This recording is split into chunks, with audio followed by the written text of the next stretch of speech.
Welcome to Guided by Third Wheel, the podcast. My name is Amber Ireland, and I'm here with my co-host, Jill Bucaro.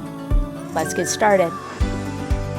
Hey everybody, and welcome back to Guided by Third Wheel. Today, Amber and I are going to talk about, I think it's a little bit of a harder topic, when we hurt other people. Mm-hmm. I think we've done a lot of chatting about, unpacking of how do we heal from our own hurt, right? When maybe we had to survive some trauma, when somebody didn't treat us the way that they should have, when we've had hard things happen. But I think a really important part of all of our stories is the acknowledgement that sometimes we are the hurter. Sometimes we are the ones, whether we meant to or not, that inflict pain on other people. In fact, I don't think you get through this lifetime without inflicting pain on somebody else. For sure. Like Amber said earlier when we were talking about it, there are going to be moments in our lives and situations in which we are the villain, right? We are all the villain in someone else's story. Probably most of us are villains in several other people's stories. And how do we think about that? I think that there's different ways that we can react from that. We can turn a blind eye and just completely act like it didn't happen, dissociate from it, refuse to look at it, stuff it way down deep inside. We can over-identify with it. We can move into a space of shame and self-loathing. We can also do what I call the Your Honor, where we then build a case to justify. So we can say, Your Honor, perhaps I did this bad thing, but right? And some of us, I for one am a great Your Honorer. If I do something mean to someone, hurtful to someone, I feel like I've done enough work where I'm like, well, I'll take accountability for it. But let me show you this beautiful mountain of evidence and information as to why I had no choice but to hurt this other person. Put together a nice slideshow presentation for you on why. Here's a slide deck as to why my actions were completely justified, although hurtful. Justified.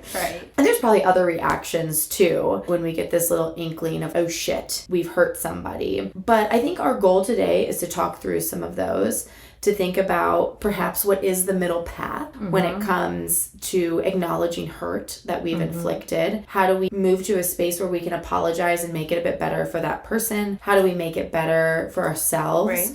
How do we integrate that into the experience of who we are instead of just splintering from it? So a pretty big task for today. Some heavy shit. So Amber, what do you think? I'm curious, what do you feel like in the past were your go-tos when you realized that you hurt somebody? How have you learned to integrate that into your experience? I'm a justifier. More as I get older, I'm quicker to apologize and to take that accountability. When I was younger, I wasn't going to take as much accountability. I was just going to justify and say, this is why this happened. It's actually your fault that I hurt you. And I will say that there are times where it was, it's your fault. But more so, my justification was always, well, I didn't know any better. This is how I was raised. This is what I learned from the people around me. And so that justifies why I behaved or reacted the way that I did. And as I get older, I realize, though the things that have happened throughout my life may not have been my fault, they are my responsibility to heal from. And it is not okay for me to decide, oh, that's just who I am, and allow my reactions to hurt other people. So I try to avoid doing that now, obviously, but that's taken all of that healing work to say, okay, this is what I experienced, but I don't have to continue to react this way. And sometimes I find when I am most hurtful to other people, it is that reaction. I'm not sitting around, how can I hurt this person the worst in this premeditative way. It is more that something has triggered me and I have just lashed out without even thinking about it. And so for me, a lot of that healing work was healing it and also figuring out how to delay that reaction enough that I can think about it and really say, okay, I do not need to scream and yell right now. That's not beneficial to me. It's not beneficial to this other person. And how can I express myself without doing it in a way that's going to be hurtful to someone else? For me, I think early on it was a lot of justification that this is just how we do things. This is just how I act because this was my experience. This was my journey so far. And I think when people start the healing journey, start the inward reflection, I know at least for me, when I started doing that, I had so many aha moments, right? Of this is why I act the way that I do sometimes. This is a trigger for me, so that makes sense why I lash out in that way, right? Or shut down in that way, or avoid that type of conflict. And that's a beautiful thing to learn about yourself, right? But I do think that in this particular context, sometimes that self-awareness move us away from accountability in a way because we're so focused on the why. Sometimes we want to intellectualize hard things. Why did I behave this way? But there has to be some acknowledgement of the what. You know, I say that all the time in other contexts. We've talked about it before. Sometimes those of us, maybe if we're in a codependent situation or a situation where we're getting hurt, we're like, well, this is why they're treating me like shit, right? Yes. This is why they're doing that. And you're probably right? You probably are correct, but they're still treating you like shit. Right. The what is still just as important, really, if not more important than the why.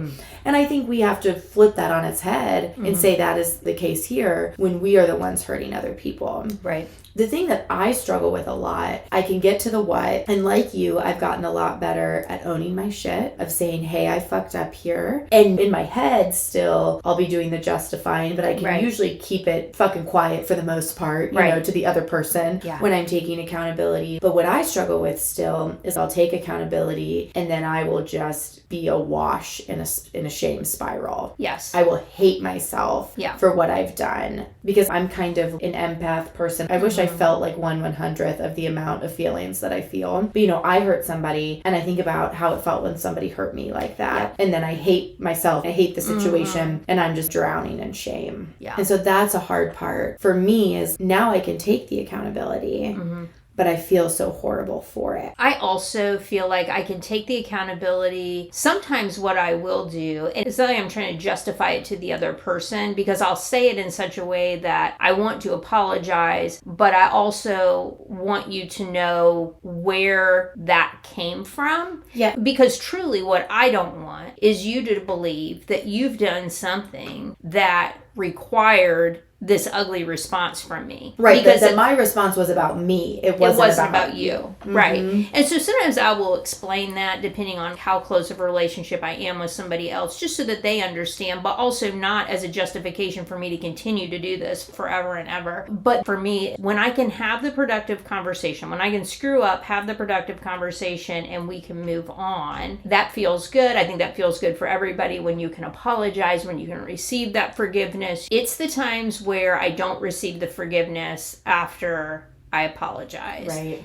That then I go into this mode of I will take on the identity of the villain in your story. Yeah. I don't just allow you to hold me in that space. I will hold myself in that space. I will hold myself to task for that because you didn't forgive me. Right. And that's a place where I have to do more healing work to figure out that, yes, you did this. You've done everything you can to repair this. And now you have to let that go. Because all you're doing is holding on to that old version of yourself. If you really are trying to move through that healing work and do better the next time, I can't hold on to that identity and continue to do, I've got to decide that I'm going to let that go. I've got to decide that you can hold me and that version of me as the villain in your story, and I'm still going to love you. I still care about you. I still wish you well, but I'm not going to hold myself as a villain. I am going to continue to grow so that I don't have to continue to be the villain in other people's stories. Exactly. I think that's a good way to think about it because it's that integration piece, right? Because I've talked about this before too, and I've watched myself kind of move through it.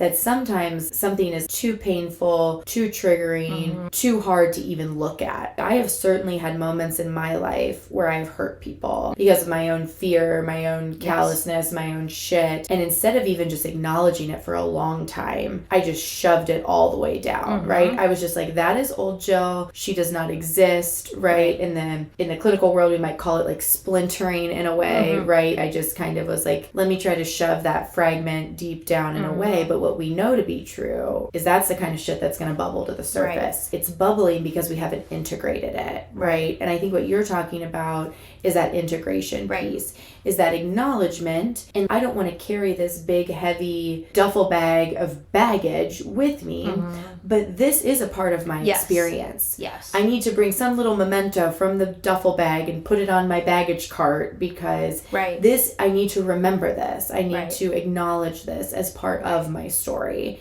and part of my connection with that person. And that's just a hard thing to do. It is that middle path between shoving it down, let me just act like I never hurt this person. Maybe I don't have to see them before. Maybe I cut them off because I hurt them, and seeing them reminds me of what I did. All the way to, let me, to your point, over-identify, you know, fling myself on the ground, walk all over me like a doormat. Please love me. I'm so sorry. What is that middle path, right? And it's hard. I mean, it's hard to navigate. And I love the fact that you brought up, when I talked about old versions of me, it's not that old versions of me are no longer me. They're all part of who I am. Yes. Right? And it's not baggage that I'm carrying. It's the healing that I'm carrying with me. And I have to remember that. I can't just denounce that part of me because it's bad. Yes. Right? There is no good or bad. I have a wholeness to me. I can say that was not a good thing and I want to heal that and I don't want to continue those actions. But that was me. You know? And that is me. Right. And I think that's the hard part too, because there are pieces of me. I look at 17-year-old Jill. I look at 25-year-old Jill. You know, I look at, Jesus, 33-year-old Jill, 34-year-old Jill, and think, God, I really hate how she handled that. Right. I really hate how she treated that person. There's this piece where I want her to be away, right? Like, I don't want her to be a part of me, but she is.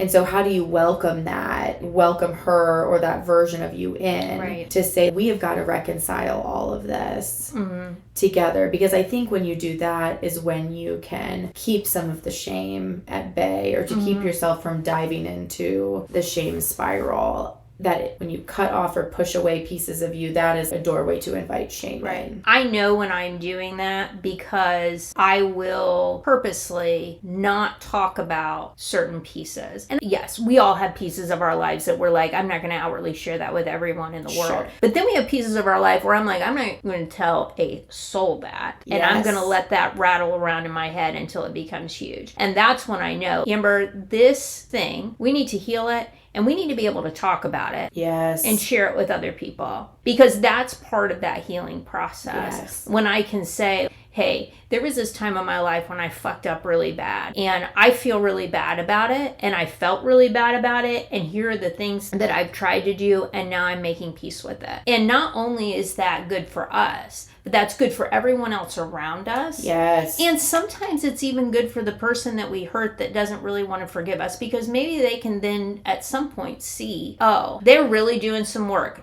Honestly, I still don't want to be in their life. Sure. But they're really doing some work. Well, and I think we know to be true, too, one of the most healing things for anybody, whether you're helping somebody else heal or you're healing yourself, is that validation piece, right? And I think validation often requires saying something out loud. Right. Yes. To be able to say, this happened and it was hard, it hurt somebody, it hurt me. But if you're not even willing to acknowledge or validate that it happened, that's that very first step, is that acknowledgement and then that validation. And so I think that's really fair, is, do we need to all do some inward reflection? And I mean, by do we all, I mean, do I need to do some inward reflection? And think, what are those things rattling around in my head, right? What are the things that I don't want to share, even with the people closest to me that I know love me, right? That I know hold non-judgmental and caring spaces for me? What are the things that I hate so much about my history and my experience that I won't even tell them that. Yeah. That I won't even say it out loud to them. Yeah. This is another thing that I have been working on myself is how much external validation do I need? How much external guidance do I really need or should I be taking, opposed to looking at my own inner wisdom and being like, okay, this is the guidepost. These other things are just extra, right? That I can say yes or no to, opposed to them being the guidepost and my inner knowing being, maybe I don't trust myself. So getting to the place where you've started the reconciliation with yourself, you are trusting the healing that you're doing, and then being able to say that out loud, and maybe not even saying it out loud for somebody to validate, just to get it out. Just to get it out. Because we say that in therapy all the time, that things sound way scarier in your head than they sound when you actually say them out loud. Yeah. In that same validation space. Sometimes not every situation calls for an apology. Right? We talked about this in our forgiveness episode. I do think there are times where people apologize to try to make themselves feel better. And that would not be the right thing to do. Right? But I do think in that same validation thread, if you have done your internal work, if you have begun the reconciliation process from a true place inside of you, I do think that it is important to bring it to the person in the appropriate situation that you hurt to validate how they might be feeling. Right. Because I know certainly I have hurt people and I have felt a lot of shame and guilt around it. And I have never, ever been brave enough to go and be like, hey, remember that time I hurt you? Remember that time I left you hanging? Remember that time I did you dirty? That was fucked up, right? And I'm really sorry about that. And I've been able to do some work since then, recognized A, B, and C, but I just wanted to tell you that I'm really sorry. When I think about when people have done that for me, how healing that was, how that external validation did feel really good. Yeah. Even if I had already done it, to have somebody acknowledge to me, hey, this happened. Yeah. Just like we talked about in the forgiveness episode, that has to be coming from a pure place. Yeah. Because if you're just in a shame spiral because you feel bad, and you're like, well, maybe I can call this person up and tell them I'm sorry and they can say it's okay. Right. And then I won't have to feel ashamed anymore. Yeah. Then you're not fucking ready to give a big girl apology or a big boy apology. Yeah. If you're looking for the it's okay, then you got to get out of here. But if you think, man, I am at a place where I can healthily give this person some acknowledgement and some validation to hopefully help them. Right. Then perhaps it is time to do that. Right. We live in this space of fear where we're unwilling to acknowledge the hurt. Because let's be honest, we are all just bumbling through this fucking life. Just bumbling around. Hopefully as time goes on, our bumble gets a little bit less. We have a little bit more purpose and intentionality in what we are doing. But for the most part, we are just trying to make it through. And that if we just recognize this is going to happen no matter what, perhaps we could acknowledge it and have hard conversations about it a bit more easily. Yeah. I've found that when I share things that have been hard to share, where I know that I have done things wrong, when I share that with other people, often I start finding all these other people that are like, oh yeah, I've experienced that too. Yeah, right. I've done that too. If I would have kept that all in my own head, I've decided that I'm the only person in the world that this has ever happened to. Sure. Right? Sure. And so I villainized myself in my own head. But then when I start talking with people that are close to me, or I start sharing my story outwardly, I hear from other people, yeah, I've experienced that too. Yeah, it's really hard. It helps me realize, it was okay, but I'm not this villain. And the fact that I'm saying it out loud and I've done some work, I'm moving in the right direction. Right. I don't have to hold on to this as my weird, dark identity. This is just part of who I am. It's part of my growth. It's been part of my journey. And I'm willing to acknowledge it, accept it, heal from it, forgive myself, and keep it moving. And quite frankly, yes, you are able to do all those things. And so is everybody else. Because it's truly part of the human experience. But I don't think we talk about it enough. And that's why I wanted to talk about it today, because we spend so much time, which is good, talking about how do we heal from our hurt? How do we heal from our trauma? And in that version of the story, we are the hero every time. We have overcome adversity. We have taken our baggage and turned it into something beautiful. But those people that hurt us are whole ass people too, right? Are good people. Right. Just like we are good. Because we also also have hurt others. Right. It is so comfortable to live in a space of dichotomy where we have the hurters and the healed. And I would never put myself in a herder camp, but I'm for sure in a lot of people's stories, like this bitch. And I think we have to understand that it's not black and white. There's not the dichotomy. It's a weird, murky, soupy gray, right? That we're all just scooting around. We all have both sides. We all have both sides. We all have the dark and the light, the masculine and the feminine. I mean, whatever you want, the moon and the sun, all of the things, we all have all of that within us, and we have to acknowledge it. When you start to push away part of yourself, you're not living in your authentic truth. You're setting yourself back by not acknowledging your wholeness. Yes. And I think in that wholeness space too, one thing that has helped me navigate this, both from the being hurt and the hurting perspective, is the belief that I know to be true is that I just assume positive intent from myself and from other people. I remember I was in grad school at OSU and we had a training. It was a really good training on learning more about different identities within the LGBTQIA plus spectrum. And this guy that did the training was phenomenal. And he's like, I start every training by telling people my philosophy of assuming positive intent because I want people to ask questions. I want people to be real. I want people to not be too scared to speak up. But if this person, somebody might be too scared to speak up or too scared to ask a question if they think that we're going to take them the wrong way. Yep. Especially with a sensitive topic like this. Well, and this was like, 100 years ago because I was in grad school. So it was like more of a sensitive topic. People still had a lot more questions and misunderstanding than they do now. And I can picture where I was sitting because that was such a fundamental mind shift for me to think like, holy shit, what if I just encounter the world assuming positive intent and assuming that not only for others as they interact with me, but assume that for myself because I am my own harshest critic. I mean, there is nobody I judge more than Jill Bucaro. I have always tried my hardest. I have always tried my best. And I think that if I'm doing it, I think that means probably 99.9% of the rest of the population is too.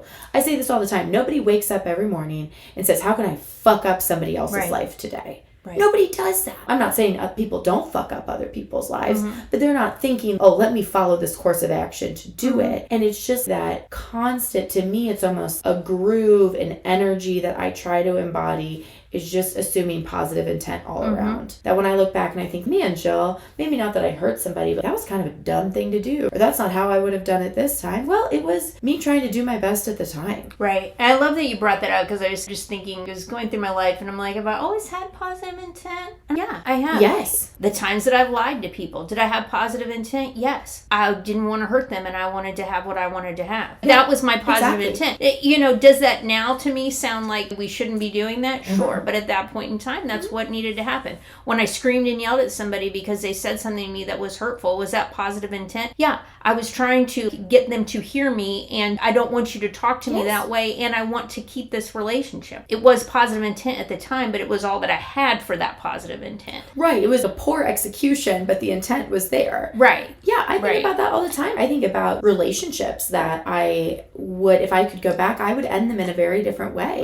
But I didn't know this was the kindest way that I could do it, right? Because I did not have the ability to manage conversations. I did not have the emotional maturity to have a thoughtful and hard conversation, right? I just wasn't there yet. So on the surface, was it fucked up? Yes. But it's the best I could do. That was Jill bringing her fucking A game. Right. And now I'm like, that was a shitty game. The what sucked. But there was positive intent. I just have a hard time. And for those of you that don't know me, I mean, I literally work with people who have committed murders and sexual assaults and burglaries and all sorts of things. And I truly don't know that I have ever encountered someone where I truly looked at them and thought, oh my gosh, the reason they did X, Y, or Z is because they thought, I really want to hurt somebody. I really want to mess up somebody's life. Did they really hurt people? Did they really mess up people's lives? Did they kill people? Yes. Right. But it wasn't this premeditated, I am here to just watch the world burn.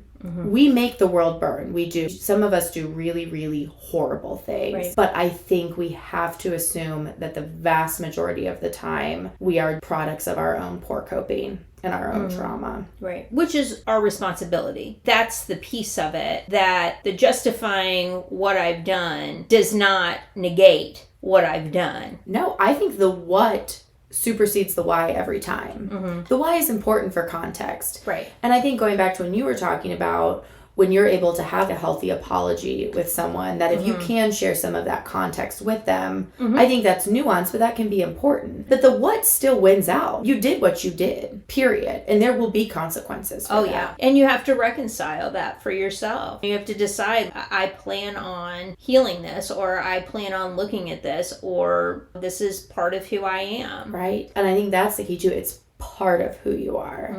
All of us are so much more than so many of the things we talk about in here. We are so much more than the hurt that we've inflicted on other people. We are so much more than our trauma. We are so much more than our relationships with other people. You know, we are so much more than our job. We are so much more than these different roles that we play. We are so much. And the important thing to do, I think, is to move towards that integration piece and not over-identify with any of that. And be asked to see the wisdom in all of it, right? See the wisdom in all the parts of myself and what that brings to me. And in order to see the wisdom in it, you have to be willing to look at it. If you're like, that is a bad thing that I put over here and refuse to look at, you will never get the wisdom that comes from that. Yes. Right? And though you may have hurt somebody, though you may have done something that you are not proud of, there is wisdom there that you can take with you on your journey in order to shine your light brighter, in order to live more authentically in your truth. And that's where the healing work comes from, because I have to be working toward healing enough to be able to look at that, right? Yes. And then to gather the wisdom that came from it. I like when you said too, the shining the light on it, right? So much festers in the darkness. So much festers in what we are unwilling to talk about or acknowledge or things like that, right? And if we shine light on it, if we do this podcast or have conversations with people that acknowledge we have done really hurtful things, I think more people will be willing to talk about it. There will be less darkness, there will be less festering, there will be less shame, which I think means there will be less hurting of other people, right? Because that's where the hurting comes out of. We have to acknowledge that and talk about it, because that is what makes a safer, happier, kinder world with less hurt in it. Right. And certainly when I bring it down to relationships, when you're able to say, hey, I'm sorry for what I did. Hey, I'm sorry I snapped at you. That accountability, that acknowledgement, it shines a light on it. And you have happier relationships flourish in that kind of environment. And being willing to allow those apologies to be the light that shine on it, instead of those apologies being how you sweep it under the rug. Right. Because like we've talked about, there are two different types of apologies. There is the apology where I need you to validate that it's okay that I did this thing that wasn't nice. So I feel better and I can go to sleep I tonight. can feel better. I don't really care about how you feel. I just want you to tell me that it's okay. And then there's apology where I'm actually shining the light on what happened, and I don't expect you to say it's okay, and I don't expect you to accept what has happened, and I don't expect you to comfort me in my apology. My apology is truly to you to say, I recognize that this wasn't right, and I apologize for it, and I don't need you to fix it for me. No. I will do my own healing work. I'm working on that. And that comes from a space of, I want a deep and honest and authentic connection with you. And that's not going to happen if I don't acknowledge this thing that has happened. We are never going to be in relationship with people. We are never going to have a long-lasting and close relationship with someone and not hurt them. Right. It's never going to happen. Right. I can have like a nice interaction with the lady at the grocery store that I never see again, and neither of us have hurt each other, right? Easy breezy. But if I'm going to have a romantic relationship, if I'm going to have a friendship, if I'm going to stay close to family members, we are going to hurt each other. And to me, it has to be this perspective of, we need to work through this, one, because it's the right thing to do, and two, because I value closeness and authenticity. And that's not going to happen if I don't acknowledge the shit that I've done. But, you know, as always, easier said than done. Right. Because there's probably a couple of phone calls, you know, I could make today on my way home, but will I? I'll tell you guys next time. Truly, much easier said than done. And it is easier sometimes to stuff it away or build the case to bring in front of the judge. I think there are times where an incident will happen, you will have a behavior that you shouldn't have had, and you'll recognize it. The other person's reaction, the way that it plays out, is the light, right? As hello, look over here, what are you doing, right? It's like the flashlight is out. There are also times where if you are doing work for yourself, that you can shine your own light. You can really be intentional about, why does this keep happening? Yes. I don't want to scream at people every time I'm frustrated. Why do I do that? Yeah. You know, and being intentional about it. But I think for people who are earlier on their journey and just realizing that, oh, I shouldn't be justifying all of the hurt that I am inflicting in the world, right? And I want to do better. It is helpful to have someone else that you can talk to about it so they can shine the light. Yes. Somebody who is maybe a little bit further in their journey to say, hey, have you considered this? Right. Because sometimes you can't shine your own light. You just don't know enough. You're not there yet. Yeah, for sure. Like anything we talk about on here, and I feel like we've said this 1,000 times, but now you've heard it. I think there was a time in my adult life where I didn't even recognize that I was splintering, that I didn't even recognize that I was case building. So I think the first thing to do is to reflect on, I always say, what do I have nightmares about? What are my weird intrusive thoughts in the middle of the night? What kind of shit is truly keeping me up? Right. What relationships or interactions am I avoiding? And then start to think, what is really going on here? Because that acknowledgement and that reflection is always going to be our first step. We don't know what we don't know. Right. But now you know it. So what are you going to do about it? Heavy shit. Do you want to pull a card for us? Sure. So I'm pulling from the Animal Elders Oracle. This is a new deck that I have. Very pretty cards. So let's take a deep breath together and set the intention that we will receive exactly what we need from this podcast and from this card pull today. This is the one I kept seeing when you were shuffling. It's the starfish. Oh, and it was on the bottom of the deck to start out with. So this is the Elder Starfish, and it says, retrieve your destiny. So all of these cards have an ending part where it's the elder animal speaking. And so that's what I'm going to read to you here. The Elder Starfish speaks. Invoke my medicine when you fear that you have lost your way and cannot find your purpose. I am the keeper of destinies and will call you back home. I shine with iridescent hues, reflecting the brilliance of the star nations. My gift is to connect to the realms of land and sky. With my ability to regenerate, you are reminded that you can always begin again. You are always held by my wide open heart. I love that. That speaks a lot to what we've been talking about around us being the villain in other people's stories, sometimes us hurting people, that we always have the ability to begin again. We always have the ability to choose something different, and that we're always held by the universe with our positive intent. As we are choosing to do better, as we're choosing to do things differently, know that you're also held, and the universe is holding space for you while you're doing that. It's being recognized. That positive intent is recognized. And I think that is how it's supposed to be. Like, the journey is a becoming, right? It's not like you're starting over because you have to. You're starting over because you were meant to, right? We're constantly evolving. And we're moving into our destiny. Yes. All right, guys. We'll see you next time. Bye.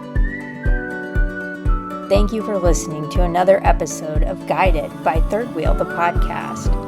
We would be honored if you would like, rate, and subscribe on your favorite podcast platform. Until next time, be well.